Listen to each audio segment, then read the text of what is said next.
Japan କହୁଛି nuclear ବୋମା ଫୁଟେଇବି, Russia China ଡରିକି ସାଇଡ୍ ହେଇଗଲେଣି। ଆମ ଇଣ୍ଡିଆ କହୁଛି ଦୀପାବଳି ପଳେଇ ଆଇଲାଣି ଏତେ ବି ନା, ଏବେ ତ ଅଗଷ୍ଟ ଚାଲିଛି ନା କିଅ।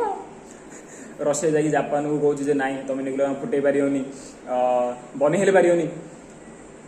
ଜାପାନର ଲୋକମାନେ ଲାଗି ଜାପାନକୁ କହୁଛି ନାଇଁ ନ୍ୟୁକ୍ଲିୟର ବୋମା ବନ ନହେଲେ ବହୁତ ଖରାପ। ତାଙ୍କ ଜେଜେବା ଉପରେ ଆମେରିକା ଏଇ ନ୍ୟୁକ୍ଲିୟର ବୋମା ପକେଇ ଦେଇଥିଲା। ଜାପାନ କହୁଛି ଚୁପ୍ ଚାଲ ତମର ସବୁ ଏଇଠୁ ନ୍ୟୁକ୍ଲିୟର ବୋମା ବନେଇବନି, ଆମେ ନ ବନେଇଲେ ତମ ଉପରେ କିଏ ଆଇକି ନ୍ୟୁକ୍ଲିୟର ବୋମା ପକେଇଦବ ଆଉଥରେ। ଜେଜେବାପା ତ ଯାଇଥିଲେ, ନାତିମାନେ ହେଲେ ପଳେଇବେ। ରଷିଆ ଦେଖିଲା ଯେ ଜାପାନ ମାନୁନି, ତ ଆମେରିକାକୁ ଧରିକି ଆଇଲା। ଆମେରିକା କହିଲା ନାଇଁ ନାଇଁ ଏଇଟା ଖରାପ, ତୁମେ ବନାନା ହେଲେ। ଜାପାନ କହିଲା ଆମ ଉପରେ କିଏ ପକେଇଥିଲୁ ଆଉ, ସେତେବେଳେ ଥର ମନେ ପଡ଼ିଲାନି ଏଇଟା ଖରାପ ବୋଲି।